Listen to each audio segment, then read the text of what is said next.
Глава Башкортостана Ради Хайбиров с очередной рабочей поездкой по региону, на этот раз в Абзелиловском районе.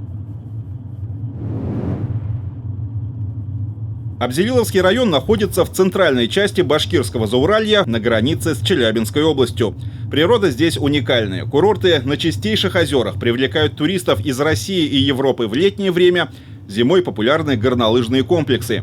Полезные ископаемые способствуют развитию промышленности. Первый объект рабочей поездки Ради Хайбирова по Абзелиловскому району – деревня Терменево. Здесь запущен завод по переработке природного камня. Продукция востребована, но выйти на полную мощность пока не получается. Нужна поддержка республики. Они оборудование взяли в аренду, я говорю, это собственно сейчас ремонт крыши сделаем, начали вот чтобы за счет это имущество нам принадлежит. Мы хотим, чтобы они постоянно работали в итоге, а то сейчас это ни тепла, ничего не было. И поэтому они только вот в летний сезон.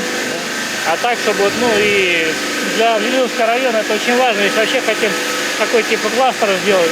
Тут основная проблема, это у нас крыша течет. Пока вот это все полностью у нас не вытекает, вот смотрите, электричество включить невозможно. И плюс отопления вообще нет, все замерзает.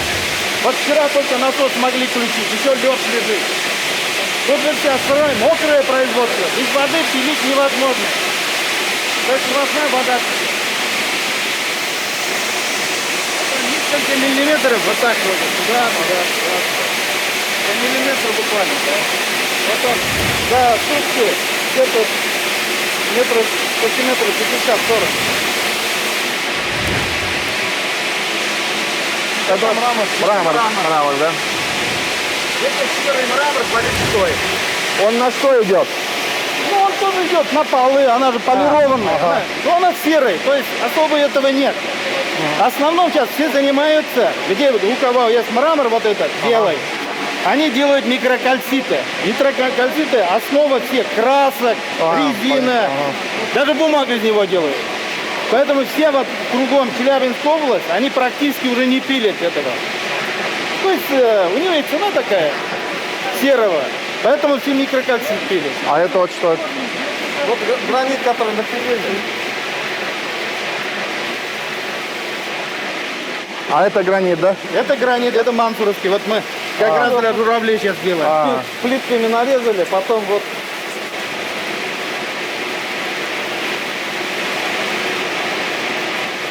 Ну они после этого... Еще шлифуют, да? Нет, после этого мы термообработкой. То есть, чтобы она скользкой не было. А вот эти вот, они уже полировочные станки. То есть это уже блеск мы даем. Вот это все, она итальянское оборудование полностью. То есть, скажем, по технологии он еще не отстал. Потому что приезжали в свое время китайцы, свое оборудование сюда предлагали и нам. То есть они зашли и даже сами сказали, там типа, куда такой станки стоят. Полы-то тоже сделали гранит, нет? Нет, мрамор. Ну, это, зачем? Мрамор. Это мрамор. Тут вот две линии у нас стоят. Это вот что это будет? Ну, затем, вот это уже шинкуется дальше на плите. Вот она, вот она термообработка, она такая.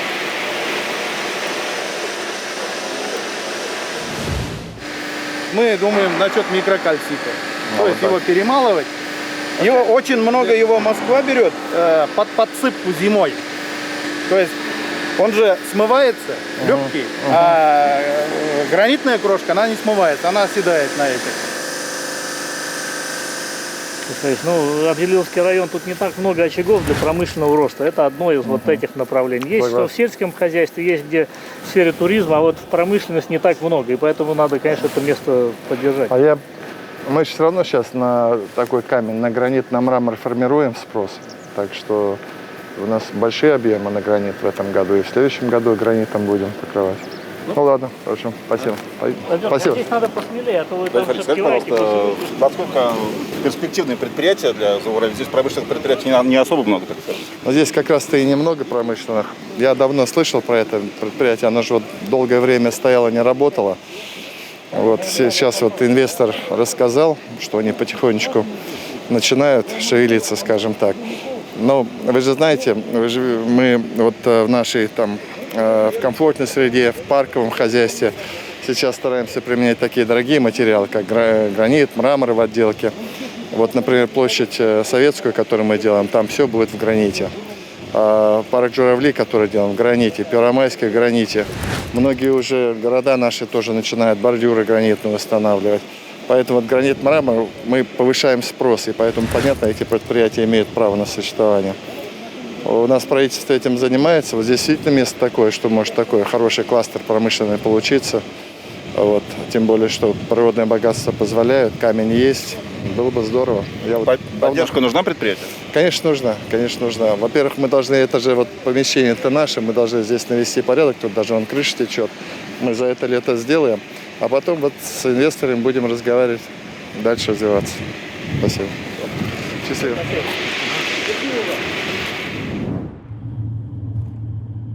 В рамках республиканской программы развития Зауралья в Абзелиловском районе с нуля возводится завод по выпуску сухих строительных смесей.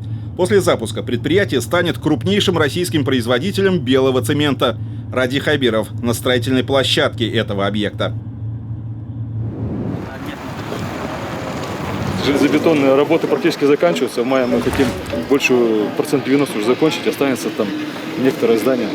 И активно начали, ну не то что начали, продолжаем монтаж оборудования технологического. Строительная готовность сколько процентов? 80? Ну, чуть поменьше. Железобетон уже практически готов, там 90 с лишним процентов. Монтаж технологического оборудования уже где-то половина. По энергетике как договорились? По энергетике на днях мы завершаем разработку и согласование дорожной карты. И мы должны подать срок до 25 ноября 12,5 мегаватт дополнительно к 1,5 мегаватт. А когда подпишете дорожную карту? После праздников 2-3 дня. Мы уже обсуждаем Да. с коллегами, обсуждаем. Вот, Но это уже окончательное ваше решение, да? Вот, потому что ну, как-то разные варианты выбирать. потому что если предшествующий вариант смотреть, это 1,5 минимум года, для нас это не устраивает вообще.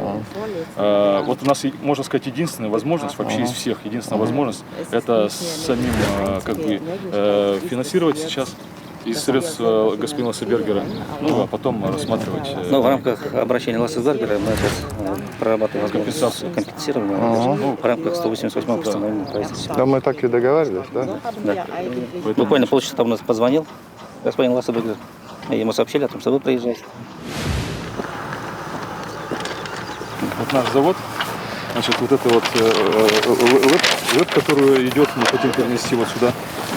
Значит, наш карьер скрытая часть, наш карьер будущий. Вот, соответственно, отсюда добыча, здесь дробление и вот на этом заводе.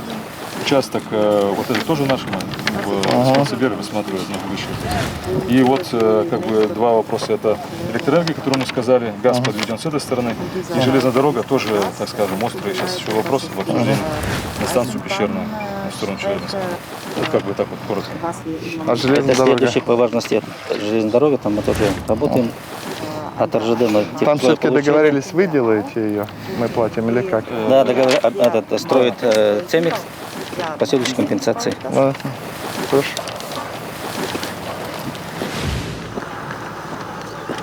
Белый цемент производится в России только в одном месте, в Подмосковье, Коломний город.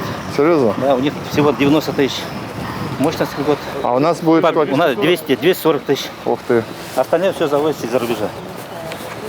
У нас хороший белый известный, по белизне. Лучший известняк по белизне у нас. Вот. Это вот он. Да. Это даже со вскрыши он не такой белый, а вот который качественный будет, он уже... Он такой тяжелый довольно, да? Да, он мрамор. Мрамор. Мраморизованный. А строители здесь кто? Строители, Китайцы, да, или? Строители китайцы, местные, магнитогорские. Я спросил, затруднились ответ, сколько из Абзелилова. Ну, в районе 150 человек из Абзелилова работает.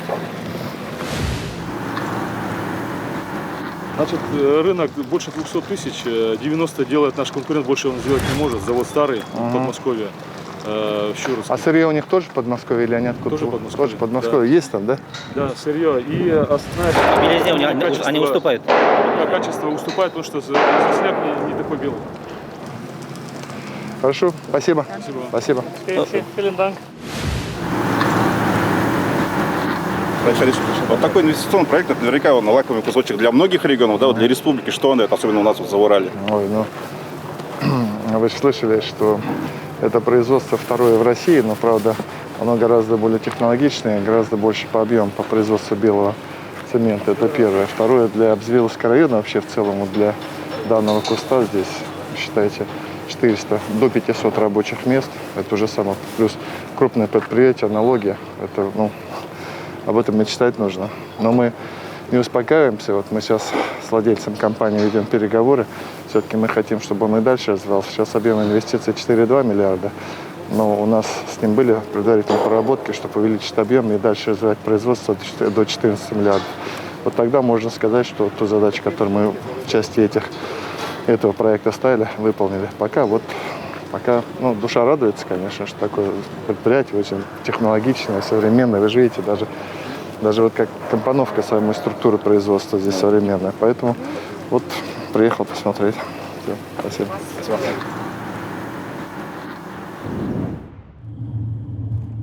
Республика Башкортостан помогла вернуться домой вахтовикам, которые работали на Чаяндинском месторождении в Якутии. 1200 человек встретили и разместили в обсерваторах на территории региона. Один из них открыт на базе дома отдыха «Березки» в Абзелиловском районе. Ради Хабиров приехал пообщаться с рабочими.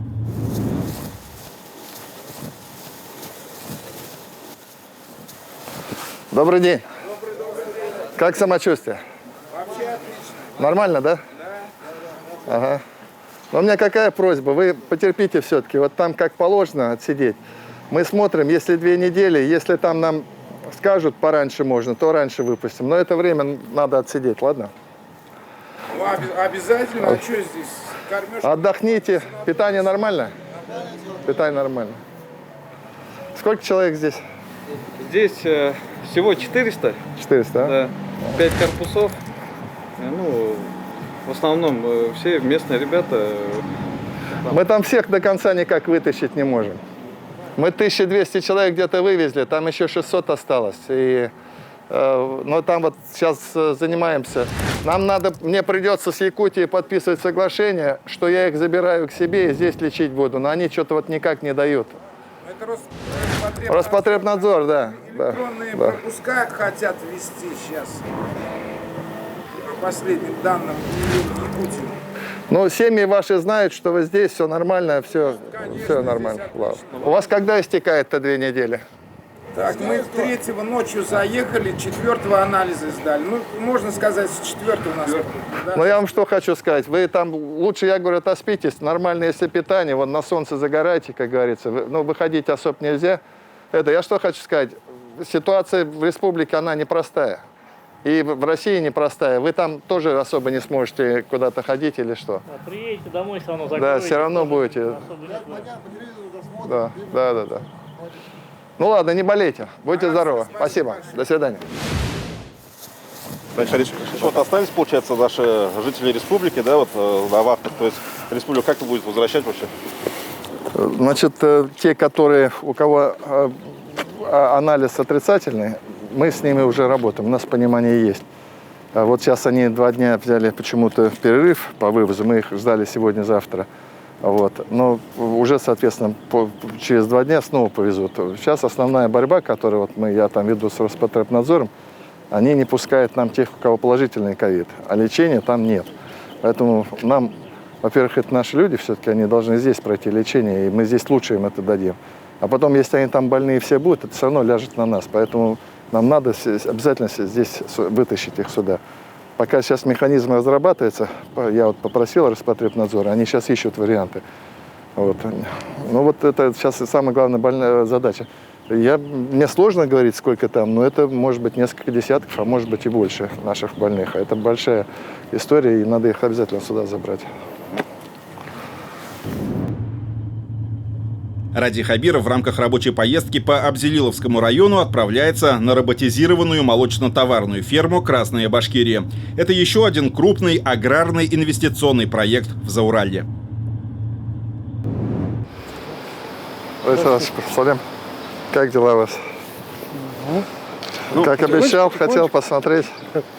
Разница до Да. и после. Я как раз еду, говорю, крыши посмотри, говорит, тентованный Андрей Геннадьевич. Раньше был шифер, так? Ветром его сносило, било, все. А сколько дают срок эксплуатации вот с такой? Ну, говорят, это минимум 20 лет. Минимум. Минимум, да? Да, там, ну, наверное, будет больше. Потому что... Ну, вот в эту зиму витража здесь, да, есть? А вот попали, кстати, на ветер, если посмотреть. Вот давайте так. Ага.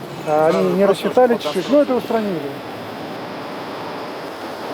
Они должны были увеличить, потолще сделать, а они меньше.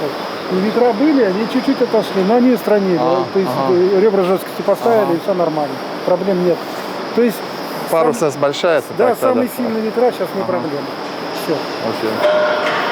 Так что в этом отношении, ну, давайте посмотрим. Ну, светлое помещение. Коровам это просто прекрасно. Они живут своей жизнью. Роботы, значит, чистят вон там. Здесь, куда не роботы. Робот, который убирает, подгоняет это, как не подгоняет, это самое такое, корма. Они же разбрасывают. Пододвигают. Да. То есть 6 роботов, которые здесь убирают навоз. 3 с этой стороны, 3 с той стороны. 6 роботов, которые доят. Здесь 2 робота, с той стороны 4. Вот здесь, которые расстелились и доятся в этой стороне. А там, которые уже в другом возрасте. Минимальное количество людей. Здесь руководитель есть и 2 оператора. Все. Больше не требуется людей. Ну, конечно, есть штат. Есть, значит, семинаторы, есть ветрач. Вот эти. Все. В принципе, народ как бы такой не пожилой. Ну и с мозгами, если честно. Потому что только мозги нужны.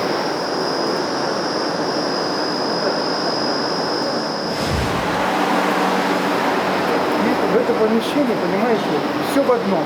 И холодильники, которые молоко, и отелы происходят, понимаете, все в одном. Вот корова доится. Она подходит сама, да? У него чип, да. Она смотрит, кто же пришел. Да. А вообще-то у нее там кормушка, она должна стоять. Это только вот только недавно расстелилась она. Поэтому для нее это все необычно. Вот каждая доля вымени показывает, сколько молока идет. Вот она прибавляет. Наверное, одна. Вот там, конечно. Вот оно. А если вдруг некачественное молоко пошло, оно сразу оттекает и вот сюда. Молоко. То есть, в тот раз, когда мы обсуждали, на части спрашивал, я говорю, это самое вот качественное молоко. Человек отношения не имеет. Вот видите, давайте беспокоиться на первокласс. И поэтому, раз человек отношения никакого, здесь никогда не пролетит молоко плохого качества. Никогда.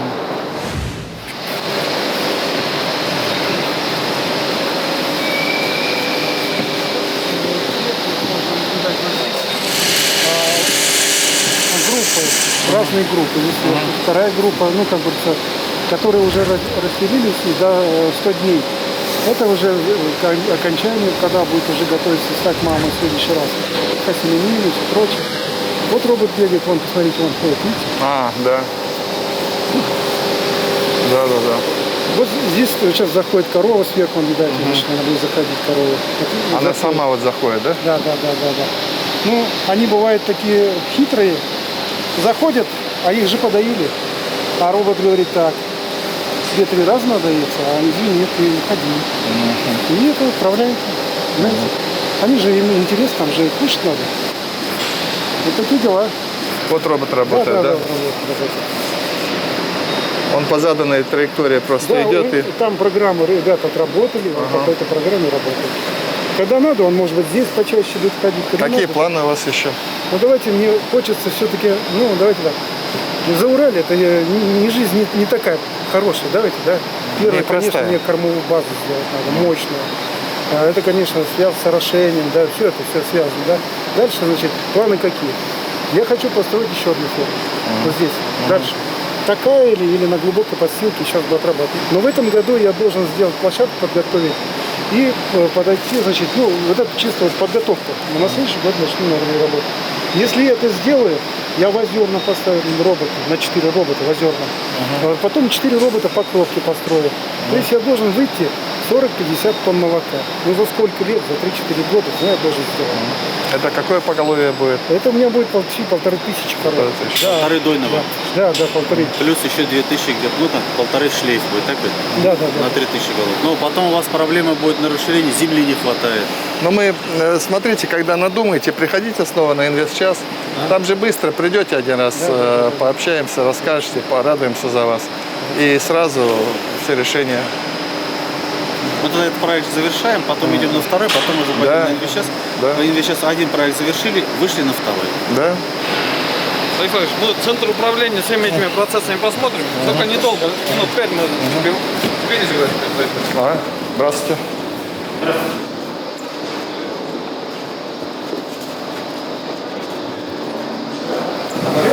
Сделано так. Внизу эта комната небольшая. Просто здесь планировалось, что будет учеба, соседи публики будут приезжать. Чтобы не там не суетиться, смотрите этот компьютер, а вот здесь. И мы можем объяснять, рассказывать, что же такое робот. Вот сколько он может доить, как доить, какие там он, если честно, робот дает о корове все. Вот. А программа израильская, да? Нет, это белголландская. Нет, программа тоже. Что вы видели в Илише, это был израильская компьютер, это Леди голландская. То есть вот эта программа управления стадом, она достаточно обширная, и очень много информации по всем коровам сюда сходится. То есть я самую короткую прям расскажу. То есть вот, что очень удобно, информация основная на специальном виде спидометров очень легко увидеть, в какой зоне стрелки. В зеленой значит все замечательно, в красной есть какие-то проблемы. То есть мы здесь можем увидеть удой на корову в сутки в среднем по стаду. Если мы посмотрим по отдельным группам, то видно, что две группы перешагнули за 30. То есть первая группа – это приучение. То есть за 30 устойчиво дают в сутки в среднем на каждую корову. Рафик, а вот здесь хотел поинтересоваться, вот вас первый раз вижу коровник с конференц-залом. Ну да. Это получается... Нет, ну примерно такой же коровник у Артемиды. У них, значит, тоже нечто вроде такого, знаете, комнаты, где, значит, около компьютеров сидят молодые люди. Но это сейчас современные коровники, они все вот такие сейчас становятся. Точно так же, вот вчера у нас на инвестчасе мы рассматривали, значит, предприятие тоже в Кушнаренковском районе, где тоже хотят роботы ставить доильные. Ну, вот все равно вот прогресс приходит и в сельское хозяйство, и вот эти старые, видите, вот это все уходит потихонечку. А наша задача здесь вот, они же, вы слышали, да, мы и субсидируем и покупку скота, и покупку оборудования, и инженерную инфраструктуру. Поэтому здесь вот я давно хотел приехать, посмотреть. Как оцените планы, которые руководство предприятия? Ну, мы как раз вот хотим, чтобы он завершил все, вот эту часть первую, а потом обязательно будем помогать дальше. Мы всем помогаем, те, кто хотят развиваться, всем точно будем помогать, такие возможности есть. Мы, кстати, в рамках вот антикризисной программы очень много помогаем сельскому хозяйству, очень много на самом деле. И я хочу сказать, что даже несмотря на то, что вот бюджет мы там подрезали, многие вещи, но сельское хозяйство мы не трогаем. Шикарное оборудование там стояло.